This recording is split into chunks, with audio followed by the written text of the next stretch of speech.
जीवन योग, जीवन योग, जीवन योग, जीवन योग, जीवन योग, जीवन योग, जीवन योग, जीवन योग।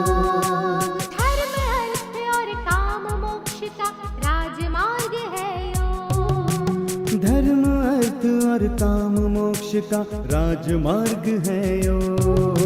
चित्त की चंचलता यहाँ मिटे, मन को भीतर शांति मिले। ओम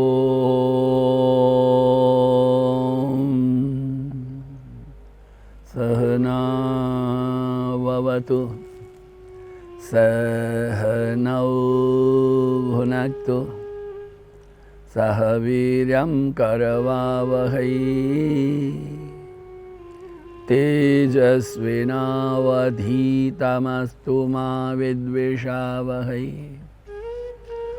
ओम शान्तिः शान्तिः शान्तिः। हरिः ओम श्री गुरुभ्यो नमः। हरिः ओम। गुरु भगवान श्री स्वामी शिवानंद जी महाराज को प्रणाम। परमात्मा के प्रत्यक्ष स्वरूप गुरुदेव श्री स्वामी चिदानंद जी महाराज को प्रणाम। भगवान भाष्यकार को प्रणाम। महर्षि पतंजलि जी को प्रणाम। वेदव्यास जी को प्रणाम। तमाम संतों को, अरिहंतों को, भक्तों को, आप सबके हृदय में विराजित परमात्मा को प्रणाम। नमो नारायण, नमो नारायण, नमो नारायण। कल शाम हमने जहां विचार को विराम दिया था, ऋतंभरा तत्र प्रज्ञा, निर्विचार समाधि में चेतना सत्य से ऋतंभरा से संपूर्चित होती है। प्रारंभ किया था ता एव सबीज समाधि ही। उसके बाद में निर्विचार वैशारध्य अध्यात्म प्रसाद। तीनों सूत्रों को एक साथ समझने में सुविधा रहेगी। हमारे पास में अभी 5 शब्द हो गए समाधि के बारे में। सवितर्क, निर्वितर्क, सविचार, निर्विचार और सबीज। हमारे अपने जीवन में बिना तर्क के कुछ होता नहीं है। एक सज्जन ने फोन करके कहा, मैं आपसे मंत्र दीक्षा लेना चाहता हूं।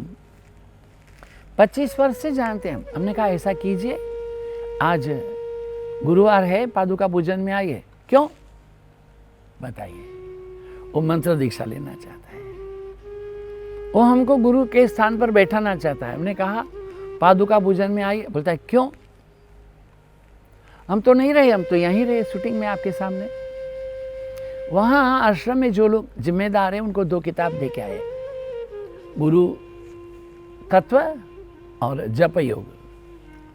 उनको दे दिया गया, व्हाट्सएप दे दिया। What I am suppose to do with this? ये तर्क है, ये तर्क है। फिर से कहता हूं ये तर्क है।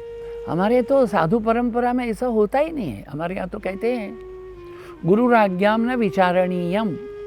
गुरुजी ने कहा जी, दैट्स ऑल, मैटर ओवर, ओम तत्सत। आगे पीछे वो कहेंगे कूद जाओ तो कूद जाना, दैट्स ऑल। बैठ जाओ तो बैठ जाना। ये अगर नहीं है तो आपको मंत्र दीक्षा लेने से क्या होता है? हम अभी मंत्र दीक्षा की बात नहीं कर रहे, हम बात कर रहे हैं ये सवितर्क, तर्क। बिना तर्क के हमारा जीवन होता है नहीं। हर विशेष रूप से विदेश में लोग होते हैं वही, सब लोगों को वही बोलने की आदत है। कुछ कहो तो बोलेंगे वही। अरे जब तुम यहाँ जब आए हो, कुछ समझना चाहते हो तो उनको हम समझा रहे हैं तो बोल देंगे वही। ये तर्क है, हर चीज में तर्क है। तर्क ना हो तो बोलते वितर्क है। अब तर्क नहीं करेंगे, ठीक है, मत करो तर्क। तो क्या करोगे? तर्क करेंगे नहीं, किंतु दिमाग में तो आंधी चलती रहेगी।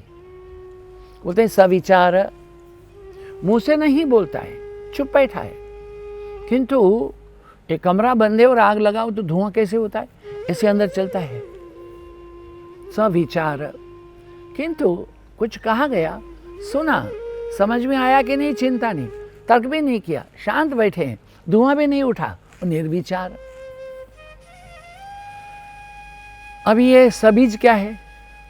देखिए, हमारे आश्रम के एक उपाध्यक्ष रहे, सज्जन, बहुत सज्जन, हमेशा प्रसन्न।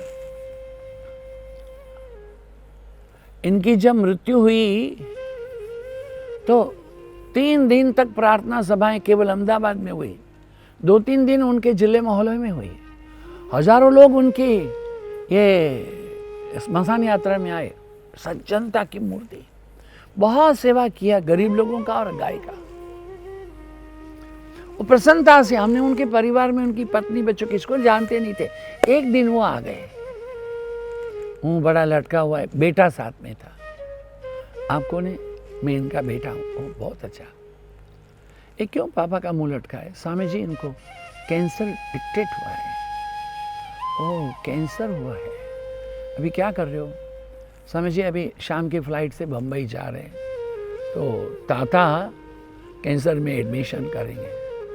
हम बहुत प्रार्थना किए, जाओ, सुखपूर्वक जाओ, खुशी से वापस आओ। रोज 2-3 दिन में एक चिट्ठी लिखते रहे उनको।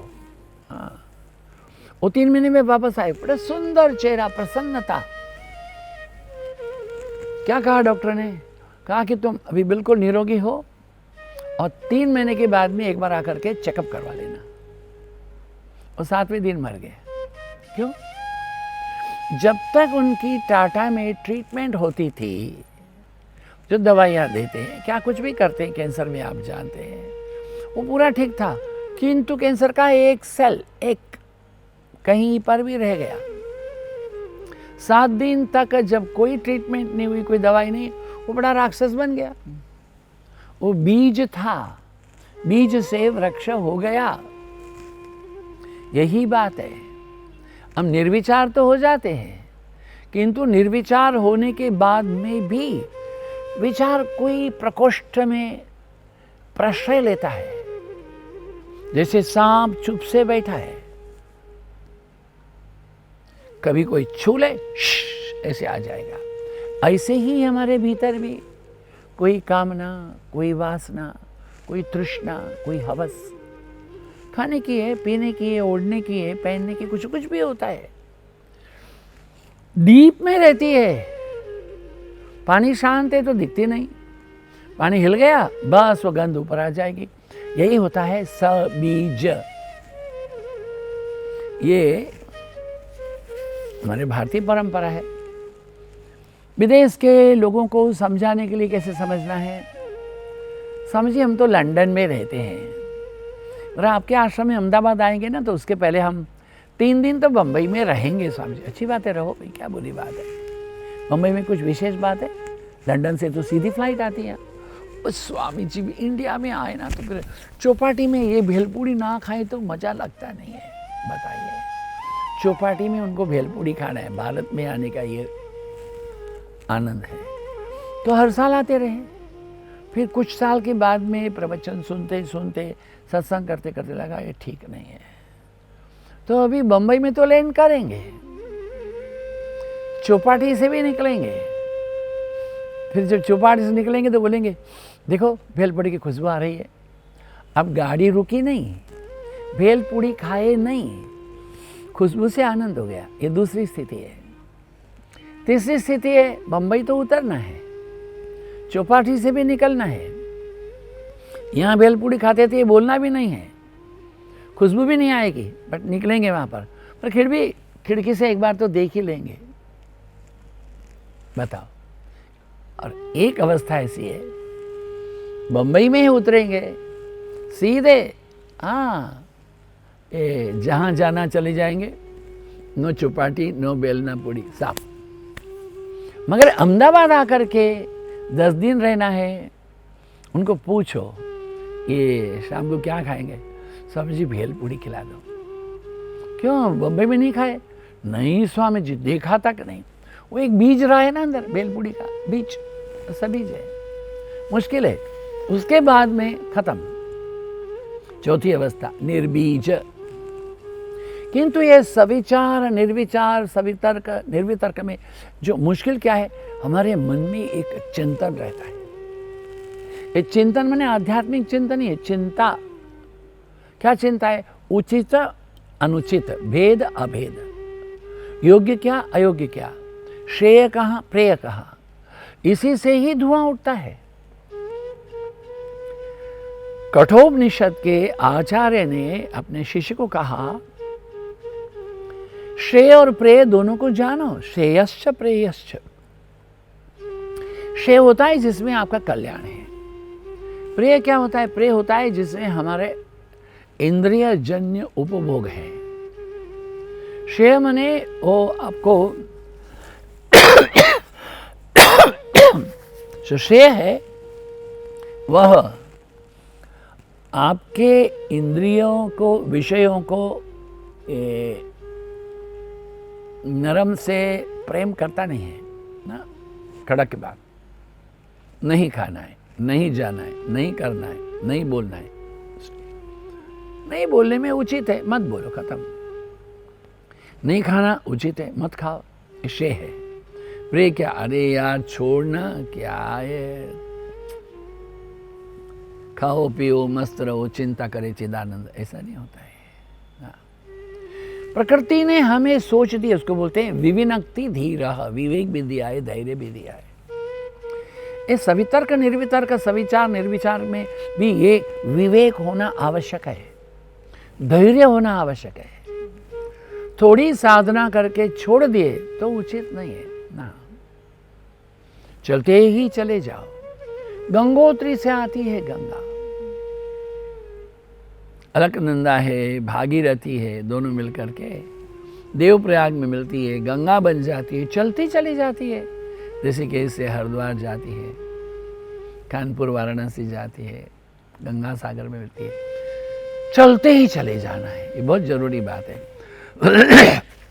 ये हमारी साधना में क्षति ना हो। अक्षय अक्षत, कंटिन्यूटी, तैल धारावत, प्रतिदिन ठीक समय में। ये उचित क्या अनुचित क्या, मेरे जीवन का लक्ष्य क्या? लक्ष्य है एक केवल है, मोक्ष है। लोकमान्य तिलक जी ने कहा कि स्वतंत्रता तुम्हारा जन्मसिद्ध अधिकार है। गुरु महाराज स्वामी शिवानंद जी महाराज ने कहा कि मोक्ष प्राप्ति तुम्हारा जन्मसिद्ध अहंकार है। क्या कहना है? ता एव सबीज समाधि ही। कल हमने इस विषय में चिंतन किया था। क्या कहा था हमने? ये बहुत जरूरी बात है इसको समझने के लिए कि फिर से एक बार न्यू कर लें कि ये सबीज समाधि तो है, किंतु वो हमारे जन्म मृत्यु जरा व्याधि से हमको मुक्ति नहीं देती है, क्योंकि वासना है। जब तक वासना क्षय नहीं होगा तब तक मोक्ष नहीं होगा आपका। ये देखिए, ध्यान दें, भगवान राम और भगवान कृष्ण के प्रादुर्भाव के बाद में भगवान राम ने सबसे पहले ताड़का का वध किया था और भगवान कृष्ण ने पूतना को मोक्ष दिया था। एक वध है, एक मोक्ष है। फिर भी दोनों महिलाएं थी, दोनों की मृत्यु तो हुई। क्यों? जो व्यक्ति अपने जीवन में कुछ विशेष करना चाहता है, you want to achieve something very special, highest real, उसको व्यक्तिगत स्वार्थ वासना कामनाओं से दूर रहना पड़ेगा। नारायण, अपने शरीर के जो सुख है, इंद्रियजन्य सुख है, लौकिक सुख है, पैम्परिंग, दूर रहना। त्यागेन एकेन मृतत्व मानसुहु। त्याग से ही केवल एकमात्र अमृत की प्राप्ति होती है। कि यो समाधियां जो फलित होती हैं विषय पर ध्यान करने पर, किसी विषय पर भी करो, उन्होंने कहा ना, सूर्य पर करो, चंद्र पर करो, तारों पर करो, कमल पुष्प पर करो, हाँ, चांदनी में करो, किसी भी विषय पर तो वो ध्यान जो है, मन और ध्यान दो अलग होके कि नहीं? हमने कल कहा था आपसे, हमारे आचार्य परम भागवतीय पुण्य श्लोक ब्रह्मलीन श्रीमद स्वामी कृष्णानंद जी महाराज कहते थे, why I should meditate upon the Krishna, let he meditate upon me. जब मैं कृष्ण के प्रति ध्यान करता हूँ तो मैं और कृष्ण दोनों अलग हो जाते हैं। नहीं, मैं कृष्ण पर ध्यान नहीं करता हूँ। जब मैं ध्यान करता हूँ, मैं समझता हूँ ये कृष्ण ध्यान कर रहा है कृष्ण का। यहाँ पर ज्ञान, ज्ञाता, ये तीनों एक हो जाते हैं। ध्याता, ध्यान और ध्याय करने वाला तीनों एक हो जाते हैं। फिर ये चरण आपके नहीं है कृष्ण के, ये हाथ कृष्ण के, वदन कृष्ण का है, हृदय कृष्ण का है। क्रमशः कृष्ण का चिंतन करते करते आविर्भूत तादात्म्य विषयम तयो तद्रूप तदाकार, गुरु का चिंतन करते रहो।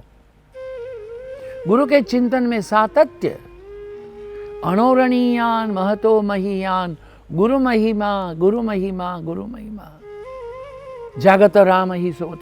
कंटिन्यूअस कांस्टेंट जिसका चिंतन करेंगे वैसे हो जाएंगे। फिर धीरे धीरे धीरे वो सब बीज भी निकल जाएगी। ये समाधियां फलित होती हैं विषय का ध्यान करने पर, जिसको हमने कल विचार कर लिया था। ध्यान दें कि पतंजलि धीरे धीरे हमको सवितर्क से निर्वितर्क, सविचार से निर्विचार, और बाद में कहते हैं कि समाधि की निर्विचार अवस्था की परम शुद्धता उपलब्ध होने पर प्रकट होता है आध्यात्मिक प्रसाद। निर्विचार वैशारद्ये अध्यात्म प्रसाद।